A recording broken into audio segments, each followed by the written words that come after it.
Baik, saya mulai. Hari ini kita akan membahas mengenai riba dan saya izin untuk share screen.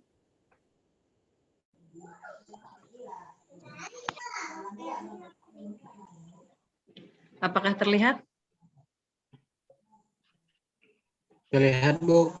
Baik, baik, saya mulai ya. Jadi ketika bicara riba, saya yakin teman-teman mahasiswa semester 4 sudah tidak asing lagi gitu dengan kata riba ini. Nah, saya berikan pengertiannya dulu. Jadi pengertian secara bahasa ya itu artinya bertambah atau meminta tambahan dari sesuatu yang dihutangkan. Bisa juga berkembang atau berbunga, yaitu membungakan harta uang atau yang lainnya yang dipinjamkan kepada orang lain. Lalu arti selanjutnya adalah berlebihan atau menggelembung, membesar. Gitu. Nah, pengertian secara istilah, riba adalah akad yang terjadi dengan penukaran tertentu. Tidak diketahui sama atau tidaknya menurut aturan syariah atau terlambat salah satunya. Maksudnya adalah terlambat ketika mengembalikan. Seperti itu. Nah, Allah menunjukkan bahwa riba itu bersifat negatif. Ya, di sini teman-teman ada surat Ar-Rum ayat 39. Dan sesuatu riba tambahan yang kamu berikan agar dia bertambah pada harta manusia, maka riba itu tidak menambah pada sisi Allah, dan apa yang kamu berikan berupa zakat yang kamu maksudkan untuk mencapai keridhaan Allah, maka yang berbuat demikian itulah orang-orang yang melipat gandakan pahalanya. Di sini dalam materi ini akan ditampilkan beberapa firman ya, baik dari Al-Qur'an, ada juga nanti dari hadis yang berisi pelarangan tentang praktek riba. Dan tidak bisa kita pungkiri memang di sekeliling kita itu masih banyak praktek riba. Nanti setelah mendengar semua penjelasan tentang riba, saya ingin teman-teman memberikan komentar ya, memberikan contoh pada kolom ini, kolom komen sebagai nilai keaktifan apa saja sih kira-kira praktek riba di kanan kiri kalian gitu. Di lingkungan kalian praktek riba yang terjadi itu seperti apa gitu. Tapi tentunya nanti setelah teman-teman mendengar atau memperhatikan penjelasan saya mengenai riba ini. Nah, video ini nanti akan saya upload ke YouTube ya. Kenapa saya upload ke YouTube? Karena tidak semua teman-teman dari lokal HES ya. Kalian HES atau ESY? ESY, Bu. Baik, tidak semua teman-teman ESY dapat bergabung karena kendala sinyal, sehingga video perkuliahan kita akan saya kirim ke YouTube dan kalian bisa komen di kolom komentar YouTube. Seperti itu. Saya lanjutkan. Tahap kedua, Allah telah memberikan isyarat akan keharaman riba melalui kecaman terhadap praktek riba di kalangan masyarakat Yahudi. Jadi di sini ada surat An-Nisa ayat 160 sampai 161. Ini artinya, maka disebabkan kezoliman orang-orang Yahudi, kami haramkan atas memakan riba yang baik-baik yang dulunya dihalalkan bagi mereka. Dan karena mereka banyak menghalangi manusia dari jalan Allah. 161. Dan disebabkan mereka memakan riba, padahal sesungguhnya mereka telah dilarang daripadanya. Dan karena mereka memakan harta benda orang dengan jalan yang batil, kami telah menyediakan untuk orang-orang yang kafir di antara mereka itu siksa yang pedih. Inilah ancaman gitu ya, atau hukuman bagi orang-orang yang memakan riba.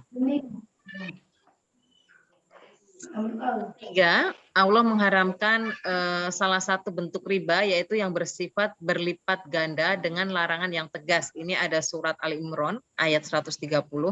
Hai orang-orang yang beriman, janganlah kamu memakan riba dengan berlipat ganda. Itu larangannya. Janganlah kamu memakan riba dengan berlipat ganda. Dan bertawakallah kamu kepada Allah supaya kamu mendapat keberuntungan. Nah, surat terakhir dalam Al-Quran ada Al-Baqarah ayat 278 sampai dengan 279, di mana artinya adalah, hai orang-orang yang beriman, bertakwalah kepada Allah dan tinggalkan sisa riba yang belum dipungut jika kamu orang-orang yang beriman. Maka jika kamu tidak mengerjakan atau meninggalkan sisa riba, maka ketahuilah bahwa Allah dan Rasul-Nya akan memerangimu. Dan jika bertobat dari pengambilan riba, maka bagimu pokok hartamu, kamu tidak menganiaya dan tidak pula dianiaya.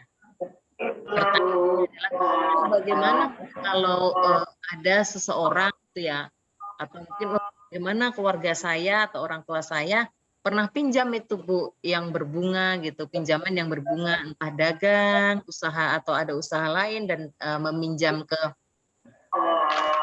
rentenir dan sebagainya gitu. Bagaimana Bu kalau seperti itu? Nah, di sini jelas di dalam surat Al-Baqarah. Tinggalkan sisa riba yang belum dipungut ya. Dan jika kamu tidak mengerjakan atau dalam arti tidak meninggalkan sisa riba, maka ketahuilah bahwa Allah dan Rasul-Nya memerangimu. Kalau tidak tahu, ya tidak apa-apa, selesaikan atau tinggalkan. Misalnya api setelah tahu kayak teman-teman lokal ESJ hari ini tahu teman-teman Al-Quran.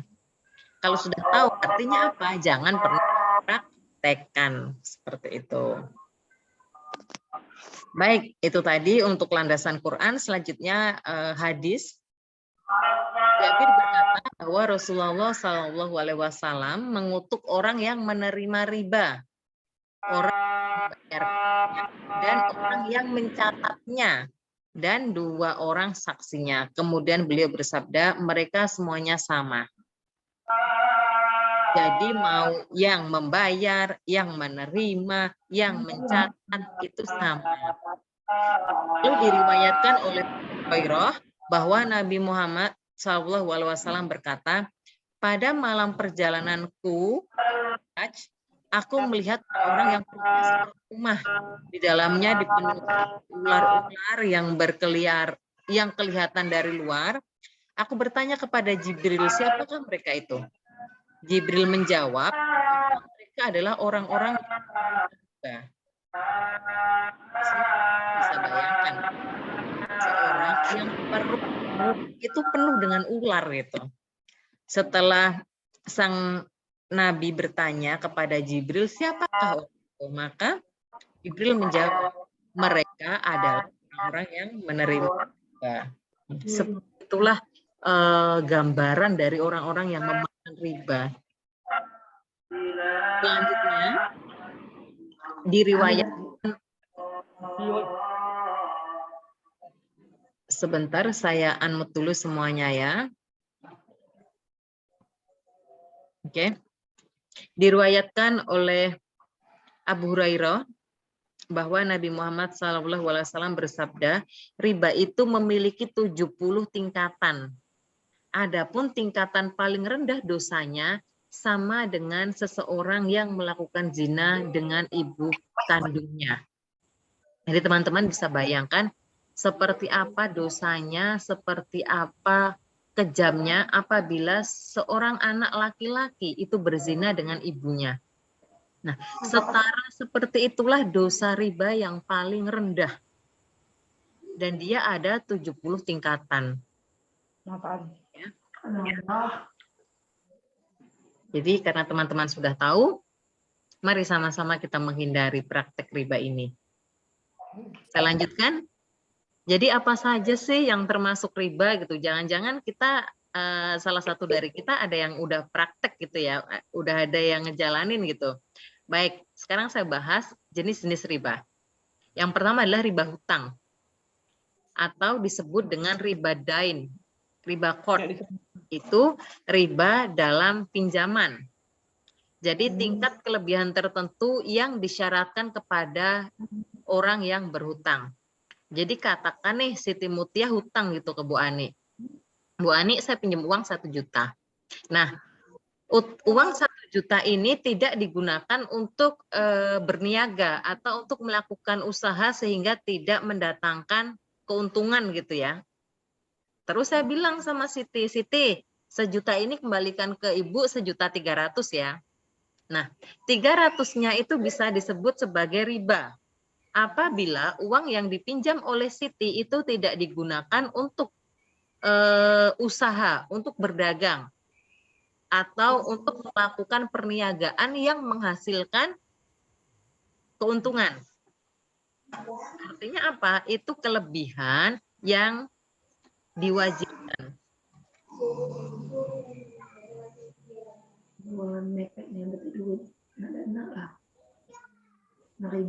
Ada iklan ya, ada suara-suara ya. Baik, saya lanjutkan. Nah, beda cerita kalau tadi si Siti Mutia pinjam ke Bu Ani 1 juta, lalu Siti Mutia gunakan untuk katakan jualan pulsa gitu ya. Di lokal belum ada yang jualan pulsa, dia pinjam uang, dia gunakan untuk jualan pulsa dan akhirnya mendatangkan keuntungan. Anggap saja keuntungan dari jualan pulsa itu sebulan 100.000 gitu ya. Nah, karena saya memberikan modal ke Siti, maka kita menggunakan sistem bagi hasil 30-70. Nah, kalau 70-30 untungnya 100.000, artinya Siti dapat 70.000, Bu Ani dapat 30.000. Nah, kalau yang dipinjam itu dapat mendatangkan keuntungan, maka sistem bagi hasil itu dibolehkan. Tetapi kalau pinjaman itu tidak disertai atau tidak digunakan untuk usaha, tidak mendatangkan keuntungan, tetapi dipaksakan untuk memberikan tambahan, maka bisa masuk ke dalam jenis riba. Selanjutnya, riba jahiliyah. Ini adalah utang yang dibayar lebih dari pokok karena si peminjam tidak mampu membayar utangnya tepat waktu gitu ya. Si Vera nih pinjem duit gitu kan ke si Anggita gitu. Cuman ketika jatuh tempo Vera nggak bisa balikin. Nah, karena keterlambatan maka dia akan mengembalikan lebih dari pokoknya. Nah, ini juga tidak boleh. Seperti itu. Lalu riba ba'i. Riba ba'i ini ada riba fadl dan riba nasi'ah. Kalau riba fadl itu riba karena pertukaran barang yang sejenis tetapi jumlahnya tidak seimbang. Dan barang yang ditukarkan adalah barang ribawi. Nah, apa aja sih barang ribawi ya? Salah satu barang ribawi adalah uang. Emas, beras, gandum ya. Nah, fenomena yang ada, apalagi kita mendekati Lebaran gitu ya. Saya nggak tahu di Bulian ada tidak, tapi kalau di kota-kota besar itu di pinggir jalan sering tuh penukaran uang gitu ya. Katakan uang 10 ribuan ya, uangnya baru 10 ribuan dan isinya 10, artinya kan 100.000. Nah, biasanya ketika kita menukarkan uang baru yang isinya 100.000, itu kita bayar dengan uang 110. Atau ketika kita memberikan uang 100.000, kita hanya diberikan 9 lembar 10 ribuan. Ini riba. Ini tidak boleh. Kenapa? Karena uang bukan komoditas jual beli. Uang hanya nilai tukar, bukan komoditas jual beli. Jadi teman-teman yang ada, kalau ada yang mempraktekkan nih jual uang di pinggir jalan ya, ingat itu tidak boleh. Itu termasuk ke riba fadl. Ya. Di Bulian ada nggak fenomena gitu? Kalau mau Lebaran pinggir jalan banyak orang nukerin duit itu. Belum ada namanya. Kenapa? Belum ada kayaknya. Belum ada ya? Iya. Mental kan? Belum ada ya? Iya. Kalau di Jambi mungkin udah ada ya. Tapi kalau di tempat saya di Solo banyak banget. Setiap setengah meter mungkin ada gitu ya. Oke, saya lanjutkan. Riba nasiah ya. Itu adalah penangguhan penyerahan atau penerimaan barang. Atau riba karena pertukaran yang sejenis dan jumlahnya dilebihkan karena melibatkan jangka waktu. Nah, ini hampir sama nih dengan riba jahiliyah seperti itu. Nah, yang di bawah ada keterangan bahwa barang ribawi itu emas, perak, seperti itu ya. Baik, aturan permainan barang ribawi.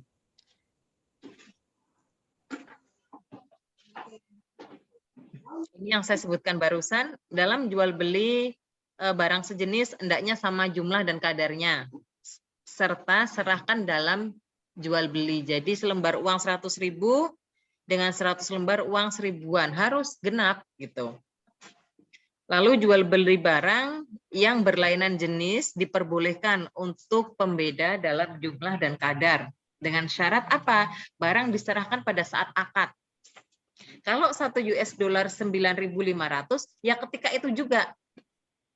Jadi mungkin teman-teman bertanya gini ya, Bu, kalau uang tidak boleh dijual belikan dengan uang, lalu bagaimana Bu ketika mau perjalanan ke luar negeri? Katakan teman-teman mau umroh, nggak mungkin pakai uang rupiah di sana gitu ya. Tentunya pakai mata uang yang ada di Arab Saudi. Nah Bu, saya kan nggak mungkin Bu pakai rupiah gitu ya. Iya betul sekali, tetapi syaratnya adalah ketika kalian tukar dengan uang, maka uang diberikan waktu itu juga gitu. Penggunaannya bebas, cuman harus saat itu juga. Lalu jual beli barang ribawi dengan barang bukan ribawi, tidak disyaratkan persamaan dalam jumlah maupun penyerahan pada saat yang diterima. Ini no problem ya. Lalu jual beli barang-barang yang bukan ribawi diperbolehkan tanpa persamaan dan diserahkan pada waktu akad. Contohnya barter gitulah ya, untuk barang-barang non ribawi, it's okay. Nah, jadi teman-teman, para ulama sepakat bahwa hukum riba adalah haram. Ya. Ya. Oke.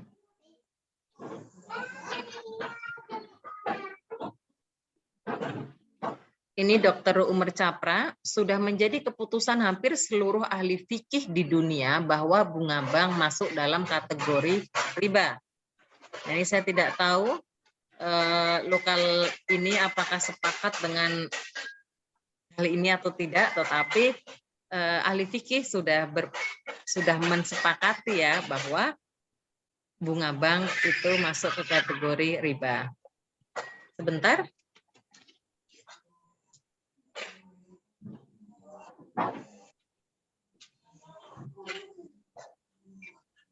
Baik, saya lanjutkan. Bunga bank pandangan dunia Islam ya. Jadi Dewan Studi Islam Al-Azhar di Kairo itu menyebutkan bahwa bunga dalam segala bentuk pinjaman adalah riba yang diharamkan. Lalu Rabithah Alam Islami, bunga bank yang berlaku dalam perbankan konvensional adalah riba yang diharamkan.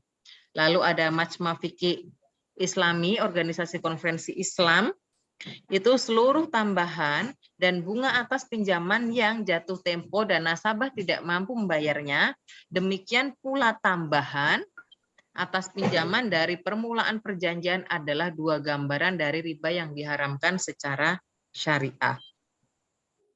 Lalu bunga bank, pandangan ulama Indonesia, menurut NU ya, karena memang dua kelompok besar di Indonesia ini ada NU dan Muhammadiyah. Yang pertama saya bacakan dulu pandangan NU mengenai bunga bank ini.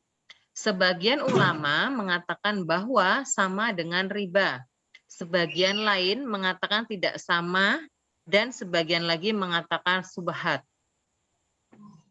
Lalu rekomendasinya agar PBNU mendirikan Bank Islam NU dengan sistem tanpa bunga.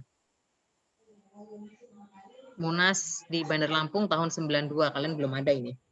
Lalu dengan Muhammadiyah, bunga yang diberikan oleh bank-bank milik negara kepada nasabahnya atau sebaliknya yang selama ini berlaku termasuk perkara mustasyabihat. Ini PR teman-teman nih untuk diskusi. Apa sih mustasyabihat gitu ya? Lalu menyarankan kepada PP Muhammadiyah untuk mengusahakan terwujudnya konsepsi sistem perekonomian khususnya lembaga perbankan yang sesuai dengan kaidah Islam. Oke, lalu MUI bagaimana? MUI menyebutkan bahwa bunga bank sama dengan riba. Lalu tidak sama dengan riba. Lalu subhat.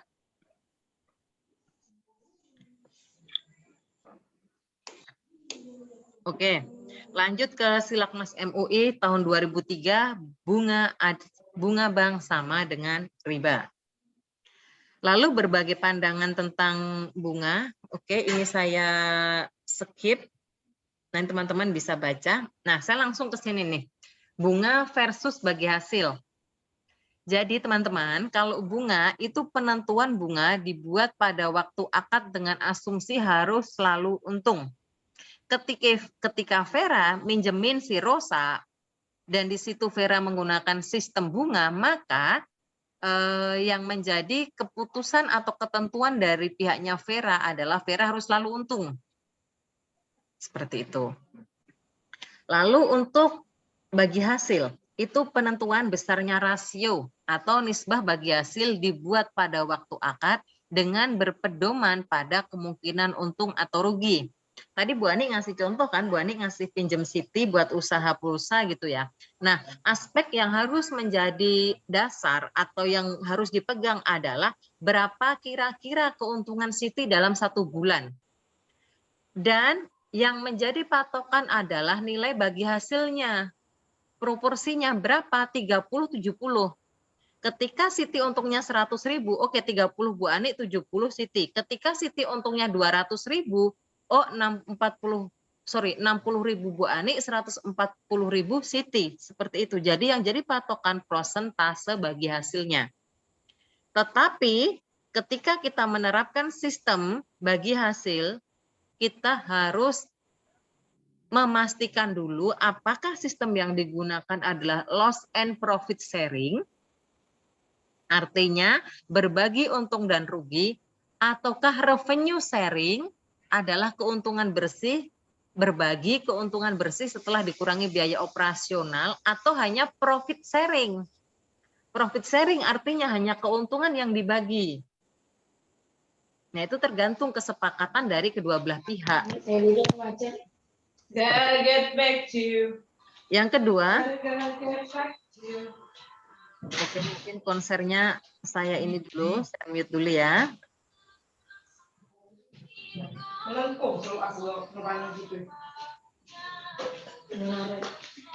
Saya lanjutkan. Besarnya persentase berdasarkan pada jumlah modal yang dipinjamkan.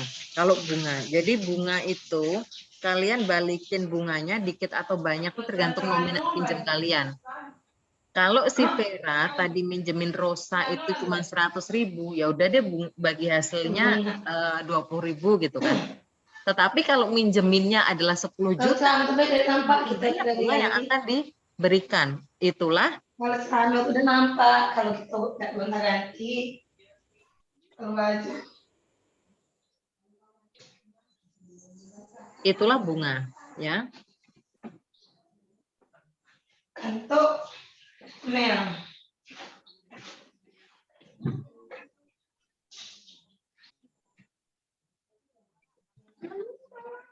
Oke, saya mute dulu ya. Lanjut. Lalu kalau bagi hasil itu besarnya rasio bagi hasil berdasarkan pada jumlah keuntungan yang diperoleh tadi. Keuntungannya berapa? Apakah 100, apakah 200, apakah 50 dan sebagainya. Yang menjadi patokan adalah persentase berdasarkan keuntungan. Lalu pembayaran bunga tetap seperti yang dijanjikan ke bunga ya, pembayaran bunga tetap seperti yang dijanjikan tanpa pertimbangan apakah proyek yang dijalankan oleh pihak nasabah untung atau rugi. Kalau sistem bunga itu dia tidak memandang mau untung mau rugi, orang taunya dapat untung gitu.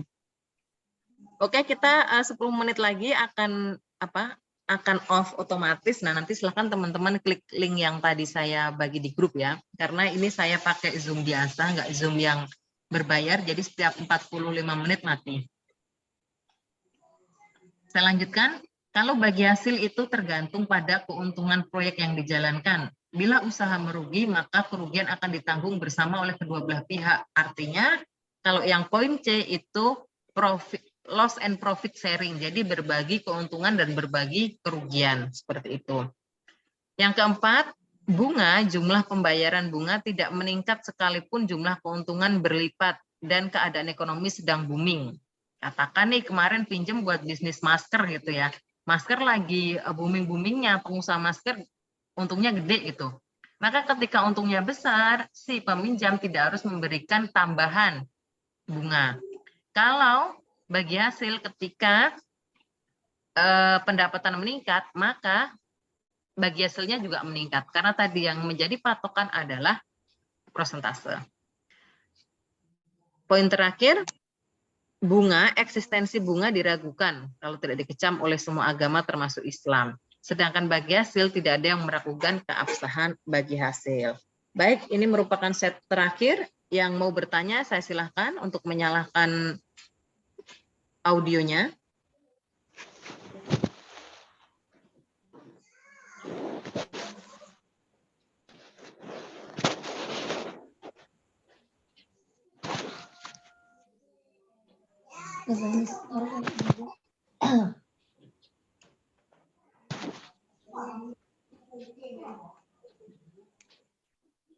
Silahkan.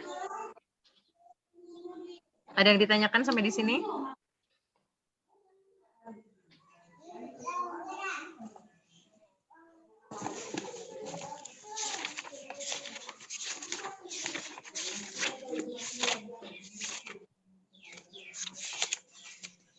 Tidak ada?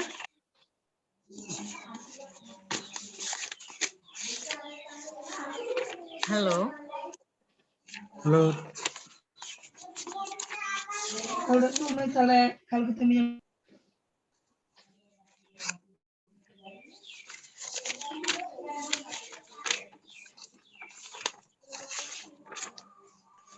Tidak ada yang ditanyakan sama sekali? Baru lagi mencari.